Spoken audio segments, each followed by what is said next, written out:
Graça e paz, igreja do Avivamento. Todo mundo feliz, todo mundo contente, todo mundo alegre. Graças a Deus temos sido tão abençoados com a unção, com a presença de Deus. Deus tem mandado palavras tremendas e maravilhosas. Hoje pela manhã minha esposa estava ouvindo uma ministração da pastora Rebeca. E aí ela estava lá na cozinha, dando glória a Deus, amém, isso mesmo. Aí eu fui ver o que era, né? Mas palavra poderosa. Quarta-feira passada tivemos uma palavra tremenda, pastora Jaque, sobre o caminho do meio do caminho. Palavra maravilhosa, tremenda. Fora as palavras do nosso apóstolo, né? Que aí não tem nem o que dizer. Mas nós temos sido tremendamente abençoados. Hoje pela manhã, pastor Breno, à tarde, pastor Joaquim, Deus tem usado tremendamente. Eu estou muito feliz com este tempo que Deus tem derramado sobre as nossas vidas. Todos estão felizes? Amém? Abra sua Bíblia aí. Em 1 Reis.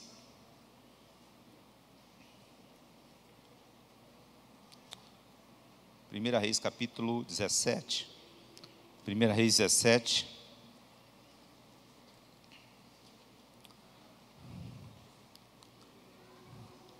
versículo 1,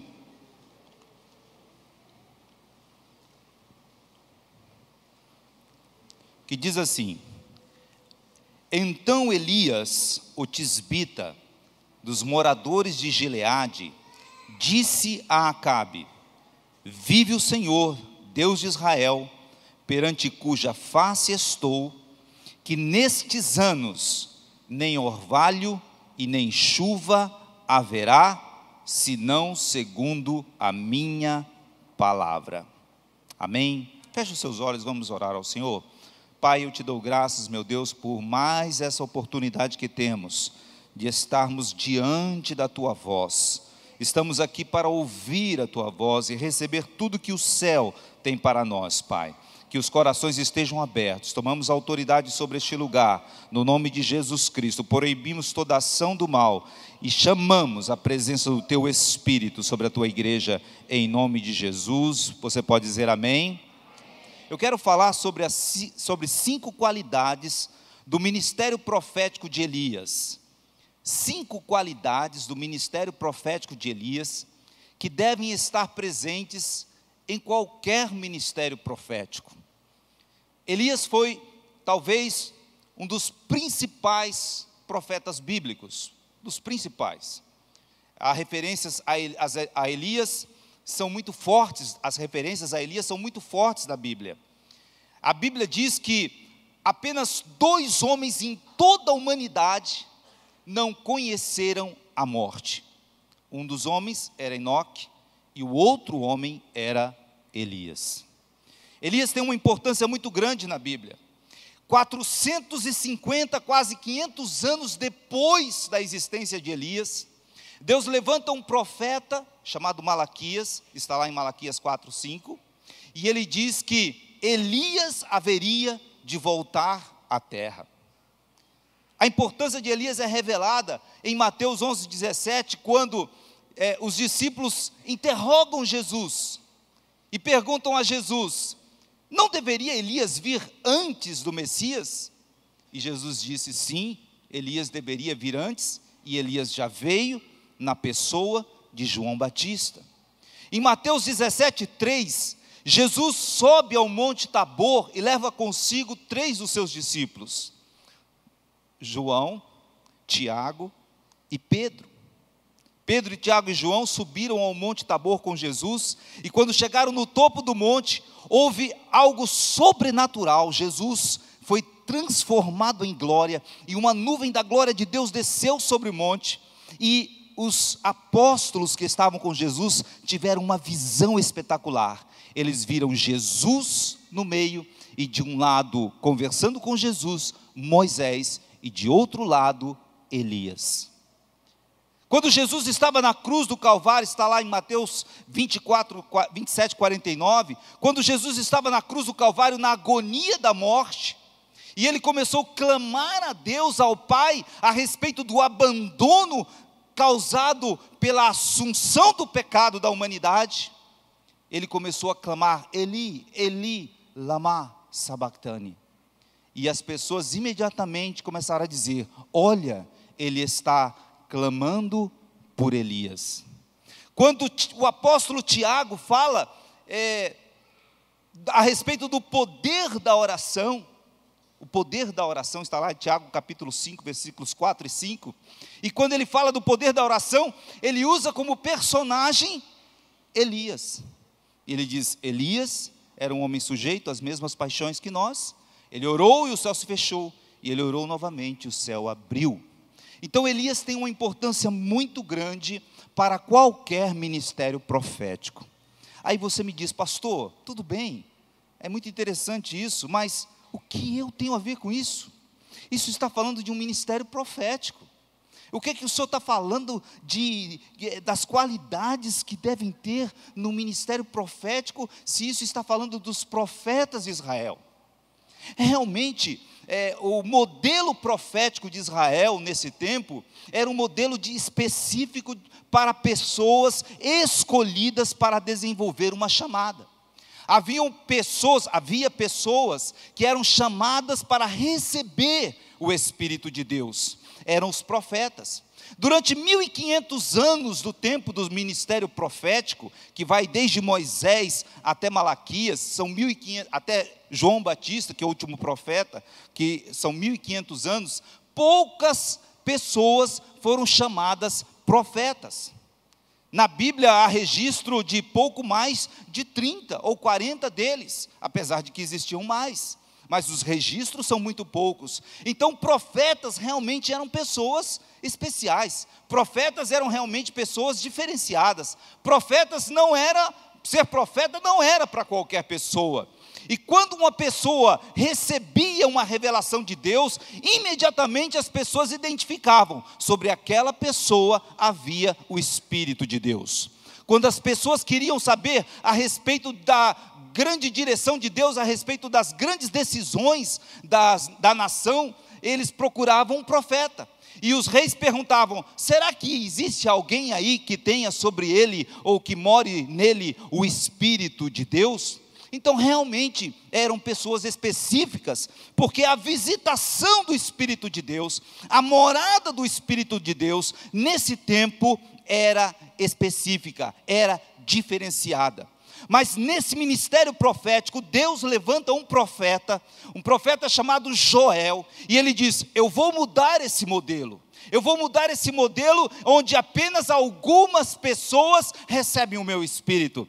E ele disse: olha, ele fala para a multidão: um dia todos vocês serão profetas, porque eu vou derramar do meu Espírito sobre os jovens, sobre as crianças, sobre os velhos, sobre os idosos, sobre todas as pessoas eu vou derramar do meu Espírito. Esse tempo chegou. Jesus disse para os seus discípulos, em Atos capítulo 1, versículos 4 e 5, ele disse: ficai em Jerusalém. Ele já havia ressuscitado, estava chegando próximo à festa de Pentecostes, 40 dias já se passaram da Páscoa, e Jesus disse: ficai em Jerusalém, até que do alto recebereis a promessa de meu Pai. E ele estava se referindo a Joel, capítulo 2, versículo 28. A unção, o derramamento do Espírito Santo, que transformaria aqueles homens em profetas. E quando estava completando-se os 10 dias, cerca de 120 pessoas estavam reunidas no mesmo lugar, quando de repente do céu veio um som forte, poderoso, tremeu o lugar onde estavam assentados, línguas de fogo vieram repartidas sobre a vida deles, eles foram cheios do Espírito Santo e começaram a falar em línguas e a profetizar. No passado, apenas alguns faziam parte da escola de profetas. Hoje, toda a igreja de Deus é a escola de profetas de Deus.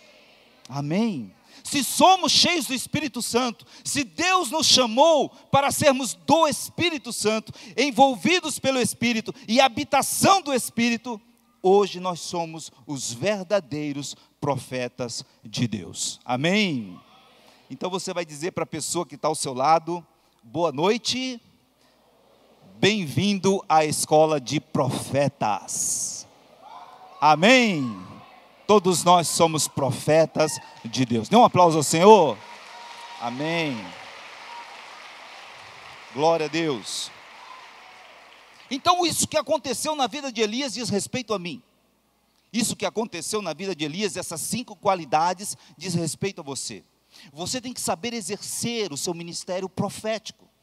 E nós vamos entender algumas coisas. É claro que há muitas outras qualidades na vida de Elias, mas que eu quero centrar nessa ministração em apenas 5 delas. A primeira qualidade da vida de Elias é que Elias sabia mover os céus.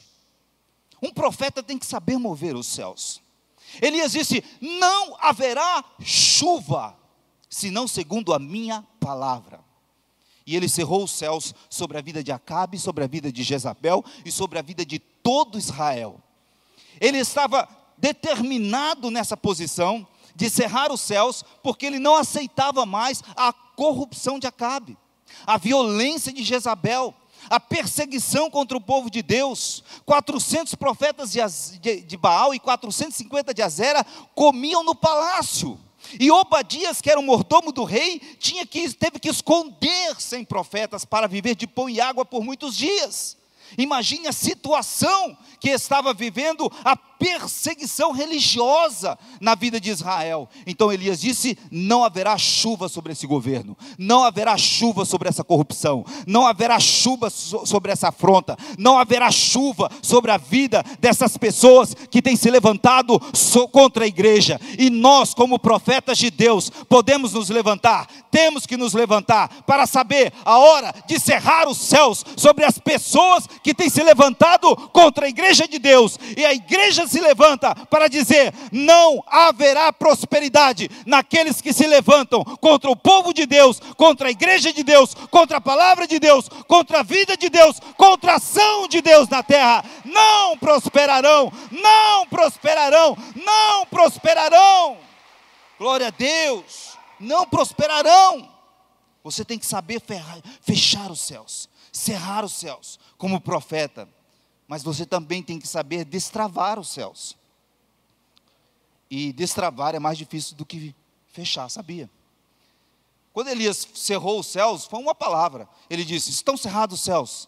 E não choveu por 3 anos e 6 meses. E aí Elias disse: os céus estarão abertos. E não foi bem assim. Por quê? Porque ele foi para o monte e começou a orar. E orou. E nada acontecia. E mandou o seu moço olhar: o que está acontecendo?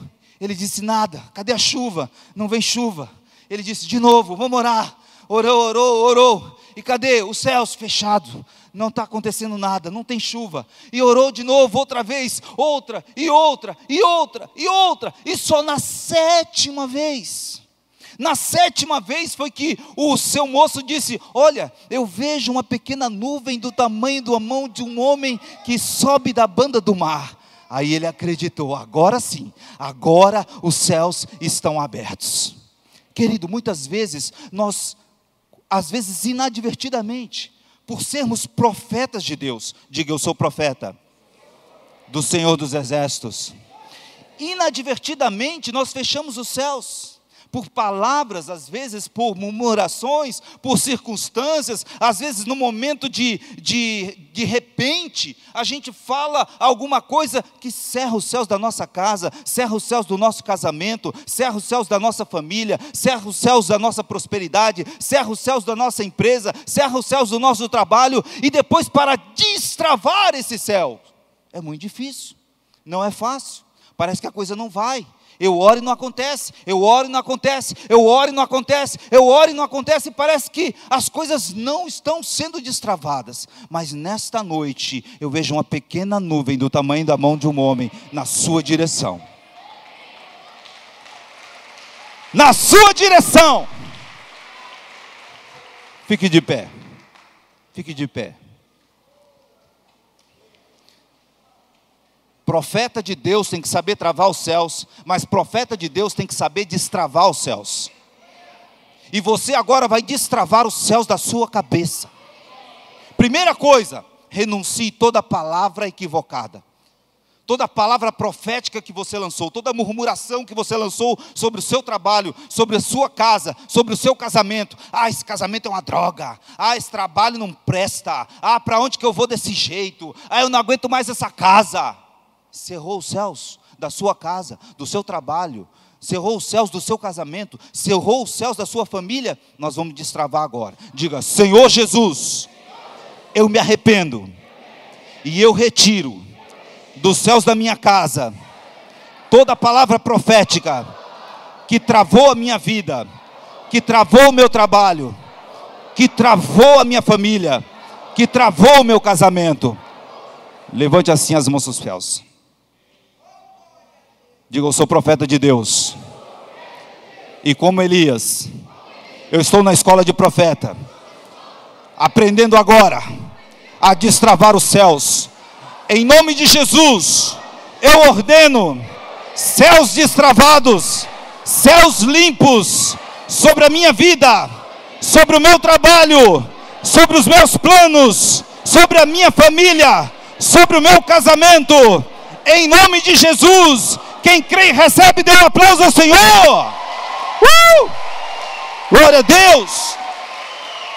Está destravado em nome de Jesus. Está destravado em nome de Jesus. Está destravado em nome de Jesus. Amém? Pode assentar. Aprenda a destravar os céus. Segunda qualidade do ministério profético de Elias: ele sabia viver nos montes e sabia viver nos vales. Nenhum profeta viveu tantas topografias diferenciadas como o profeta Elias. Nenhum outro profeta. Ele uma hora estava no vale. No capítulo 17, ele começa o seu ministério nos montes de Samaria. Mas logo no capítulo 17, Deus manda ele para o vale. No capítulo 18, ele vai para o Monte Carmelo. No capítulo 19, ele vai, nos primeiros versículos do 19, ele vai para o deserto da Judéia, ele vai para o vale. No meio do capítulo 19, ele vai para o Monte Horebe. E no final do capítulo 19, ele volta para o vale. E só no segundo livro de Reis, no capítulo 1 e 2, é que ele volta de novo para o monte. Ele sabia que a vida era cheia de vales e de montes. Ele lidava muito bem com isso. Ele não alterava a sua capacidade profética, ele não alterava o seu dever profético, ele não alterava a sua intimidade com Deus. Quando ele estava no vale ou quando ele estava no monte, ele era a mesma pessoa, ainda que o vale fosse difícil. No vale havia seca, no vale havia depressão, no vale havia dificuldade, mas ele não mudava a sua intimidade com Deus. Deus falava com ele no vale, Deus falava com ele no monte. Ele obedecia a Deus no vale, ele obedecia a Deus no monte. Não importava qual era a situação que ele enfrentasse, ele estava sempre obediente e sensível à voz do Senhor. Quero dizer, profeta de Deus, Deus tem montes para a sua vida, mas Deus também tem vales. Amém?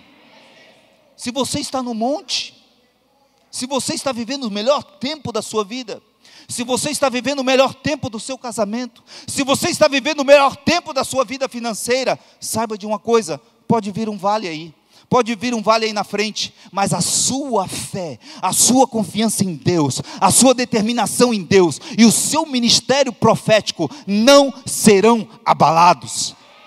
Se Deus está com você no monte, Ele estará com você no vale. Não vão mudar as coisas para Deus. Ele vai te abençoar no monte, mas Ele vai te abençoar e te manter no vale. Amém? Ele vai te manter no vale. Mas muitos estão no vale.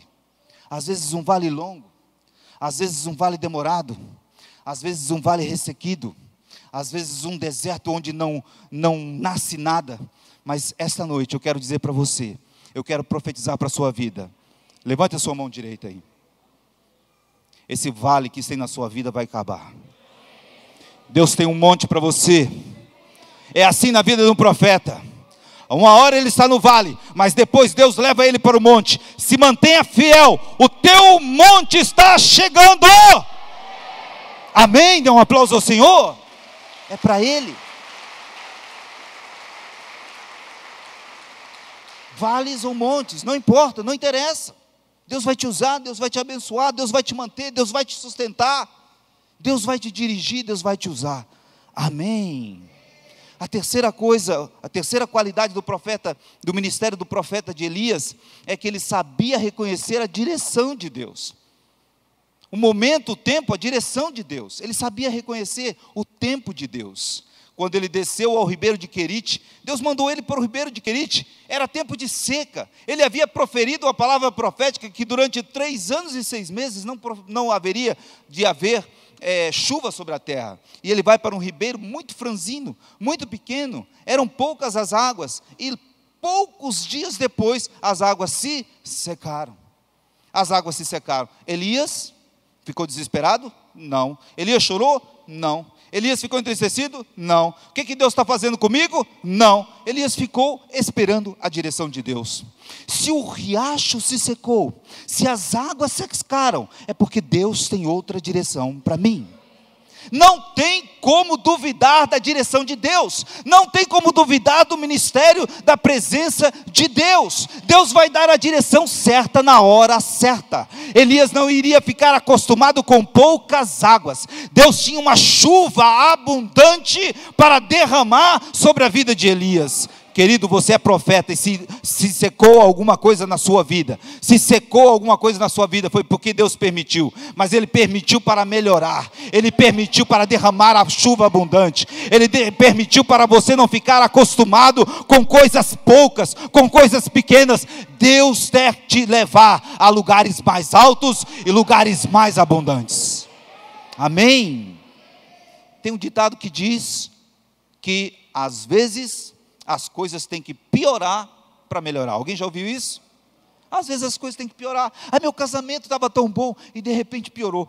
Minha vida estava tão boa e de repente piorou. Quanto mais eu oro, mais a assombração me aparece. Tem certas coisas que tem que se secar. Tem certas coisas que tem que se secar. Sabe por quê? Porque se o riacho ficasse ali, talvez Elias montasse uma baita de uma cabana e ficasse ali para sempre. Mas Deus falou, não, vamos secar esse riacho, porque eu tenho coisas melhores para Elias. E Deus disse, eu tenho coisas melhores para você esta noite. Você recebe? Diga, eu recebo a direção de Deus na minha vida. Se secar, Deus tem chuva para mim. Dê um aplauso a Ele. Aleluia! Reconheça os tempos de Deus, reconheça a direção de Deus na sua vida. Ele está contigo, Ele está contigo. A quarta qualidade maravilhosa na vida de Elias, e que nós temos que ter em nosso ministério profético, é entender que Deus transforma a maldição em bênção. Tem gente que fica com tanto medo de maldição, que para até de viver, fica paralisado. Mas o nosso Deus transforma a maldição em bênção. Amém? A maior tragédia, a maior maldição que aconteceu na vida de Elias veio de uma mulher que nasceu em Sidom. Ela era rei dos Sidônios. Ela era uma mulher que nasceu em Sidom. Talvez Elias odiasse aquela cidade, e principalmente as mulheres daquela cidade. Como que uma mulher que sai de lá de Sidom e vem aqui para Samaria perturbar minha vida e matar os profetas de Deus? Talvez Elias tivesse uma visão muito trágica da cidade de Sidom e das mulheres de Sidom. Mas quando secou o ribeiro, sabe o que Deus falou para Elias? Ele falou, levanta, vai para Sidom, porque eu escolhi uma mulher para te sustentar. Elias falou, para Sidom? Sim, para Sidom. Uma mulher? Sim, uma mulher. Sabe por quê? Porque Deus vai usar as situações mais inusitadas, as situações mais improváveis, aquilo da onde você fala, não, deste lugar que eu só fui humilhado, este lugar eu só fui machucado, deste lugar só saiu perseguição para mim. É deste lugar que Deus vai te honrar, que Deus vai te ungir, que Deus vai te abençoar, que Deus vai trazer a provisão na sua vida e o sustento. Amém? Talvez você fale assim, eu já fui tão humilhado na minha família, Deus vai levantar alguém nessa família para te exaltar. Talvez você diga: eu só fui humilhado neste ministério. Deus vai levantar alguém nesse ministério para te exaltar. Talvez você diga: eu só fui tão humilhado no meu trabalho, no emprego, nessa empresa. Deus vai usar essa empresa. Deus vai usar aquilo que te humilhou. Deus vai usar aquilo que te machucou. Deus vai usar aquilo que te perseguiu. Deus vai usar, Deus vai usar, Deus vai usar, Deus vai levantar alguém que vai realmente reconhecer o teu valor e vai te sustentar. Deus vai trazer provisão da sua vida, para a sua vida, da onde você menos espera. Você crê e recebe? Diga amém. Eu recebo em nome de Jesus. Dê um aplauso ao Senhor, a Ele. Não desanime. Não desanime, não desista, não fique preocupado com o que é que está acontecendo na sua vida, da onde vem tanta humilhação, não se preocupe com isso, toda essa humilhação, Deus vai transformar em honra, toda essa humilhação Deus vai transformar em honra. Alguns aqui estão recebendo, alguns aqui estão tendo a sua vida transformada, alguns aqui estão recebendo visões proféticas, alguns aqui estão vendo já, talvez eu não estou nem falando, mas você está ouvindo, porque o Espírito de Deus está falando com você, que você é profeta, Ele não desistiu de você, e você vai ser honrado, Deus vai te levar para os montes, e Ele vai honrar a sua vida, amém? Vai acontecer, querido, vai acontecer, da onde era menos provável, de uma mulher de Sidom, veio a restauração, veio a bênção, veio a provisão para o profeta Elias. A quinta qualidade que não pode faltar no ministério profético, e que nós vemos no ministério profético de Elias, é que ele não se movia por qualquer coisa, ele só se movia pela voz de Deus. Elias estava no Monte Horebe, numa caverna, capítulo 19, versículos 11 a 13. Elias estava numa caverna no Monte Horebe, e ali, ele estava decidido a não sair daquele lugar, ele estava decidido, Elias é um homem muito decidido, e de repente, veio um vento, um mover de um vento forte, um vento que fez aquele barulhão, sabe o que Elias fez? Eu não vou sair daqui, eu não vou atrás desse barulho. De repente veio um terremoto que sacudiu tudo, mexeu com tudo, balançou tudo, mas não mexeu com Elias. Eu não vou sair daqui. De repente veio um fogo que esquentou aquele lugar, e que saiu faísca para todo lado, e saiu luminosidade, fogos de artifício, uma pirotecnia fantástica naquele lugar, fogo, luz para todo lado, e Elias não se moveu. E sabe por que ele não se moveu? Porque a Bíblia diz que Deus não estava no vento, Deus não estava no terremoto, e Deus não estava no fogo. Elias tinha sensibilidade para ouvir a voz de Deus.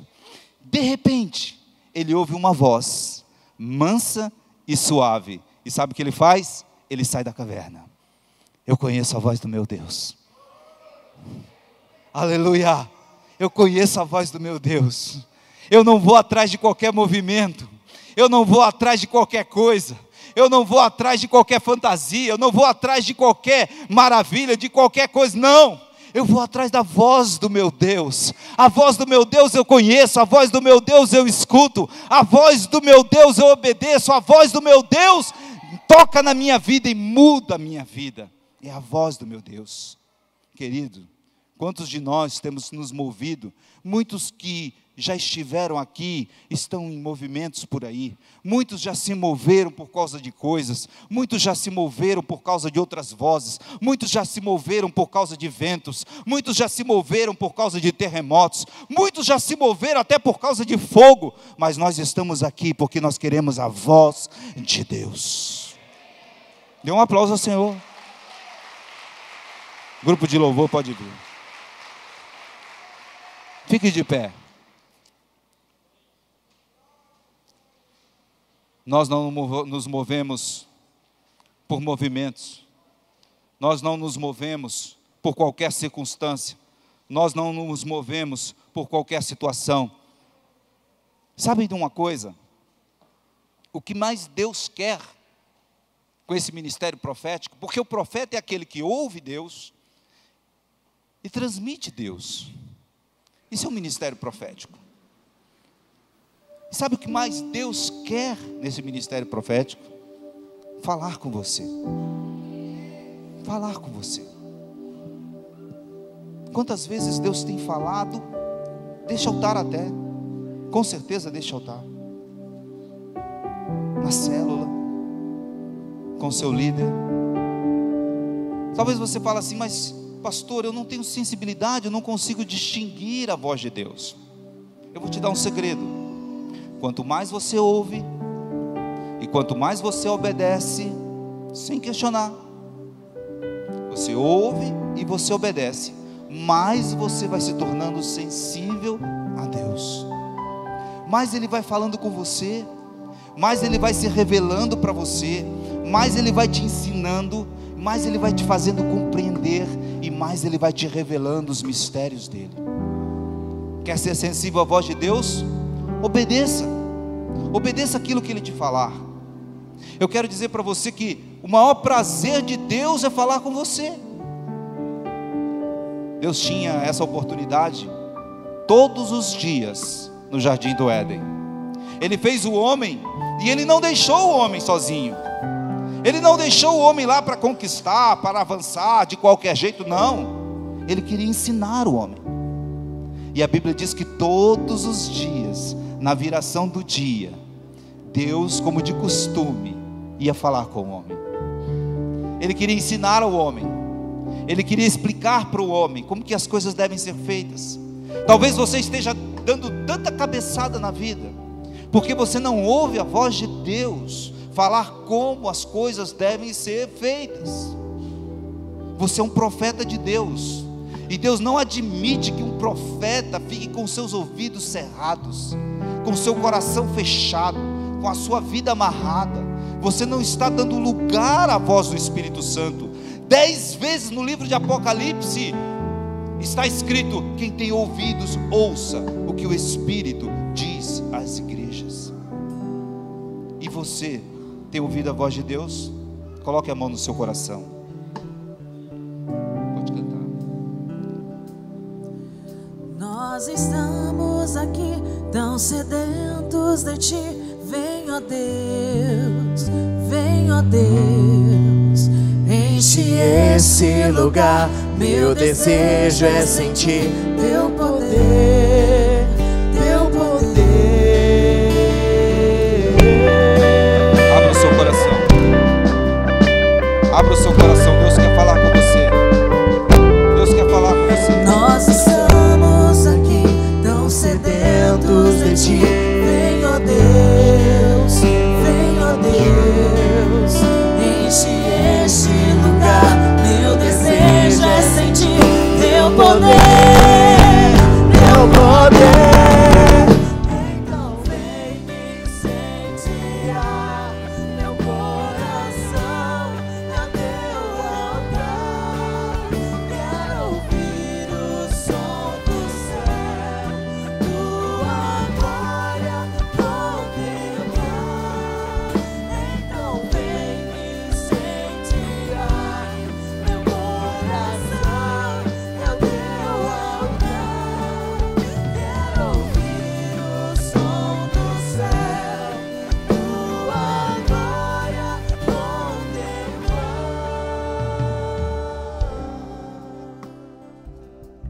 Deus quer desatar o seu ministério profético. A partir de hoje, Deus quer estabelecer uma comunicação direta com você. Você é profeta de Deus. Deus quer te ensinar como fazer no seu trabalho. Deus quer te ensinar como fazer no seu ministério. Deus quer te ensinar como fazer no seu casamento. Deus quer te ensinar como fazer em relação aos seus filhos. Deus quer te ensinar como fazer em relação aos seus estudos. Deus quer te ensinar como fazer. Mas você precisa ter sensibilidade à voz de Deus. Sensibilidade. Eu quero chamar aqui à frente algumas pessoas. Eu não quero que venham muitas pessoas. Mas eu quero que venham algumas pessoas que sentiram e disseram: essa palavra foi para mim. Que Deus está te chamando para desatar o seu ministério profético, para estabelecer um novo tempo sobre a sua vida, para cessar o tempo de vale e te colocar num tempo de monte, para fazer com que a humilhação se transforme em exaltação, para trazer o sustento sobre a sua vida, para fazer que as coisas que se secaram sobre você se transformem em oportunidades de novos direcionamentos. Apenas você que recebeu essa palavra rema no seu coração, vem à frente. Pode vir mais à frente um pouquinho.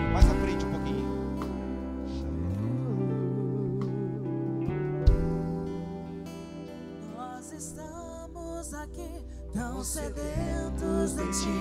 Vem, ó Deus, enche este lugar. Meu desejo é sentir teu poder. Abre o teu coração, ei! Abre o teu coração. É agora.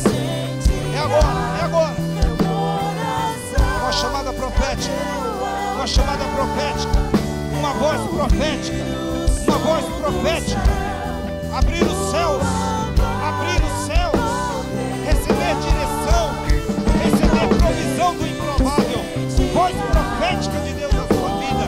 Sair dos vales e ir para os montes. Recebe em nome de Jesus. Abre o teu coração.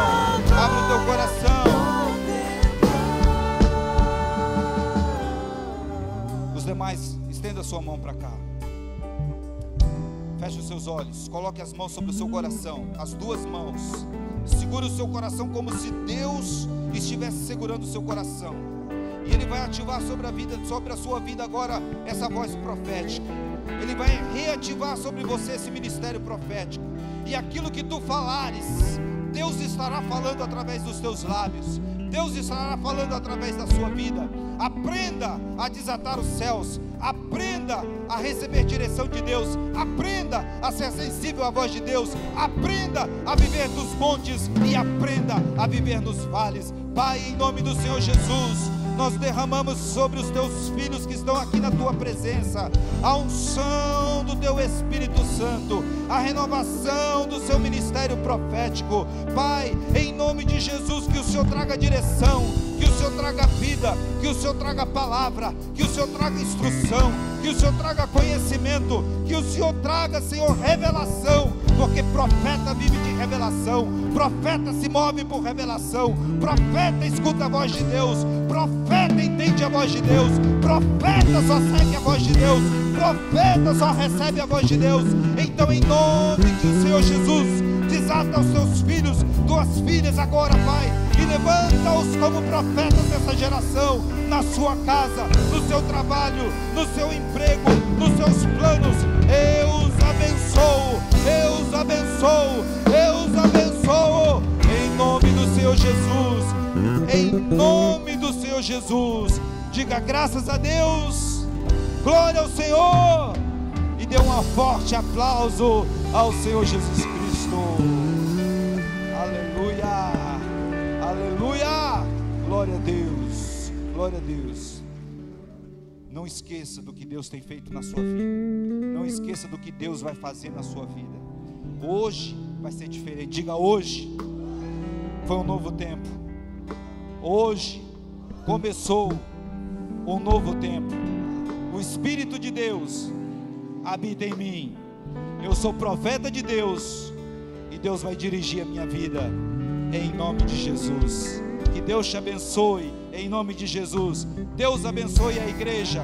Tenha um bom final de domingo, uma boa semana, uma semana abençoada, com a glória de Deus sobre a sua vida. Shalom!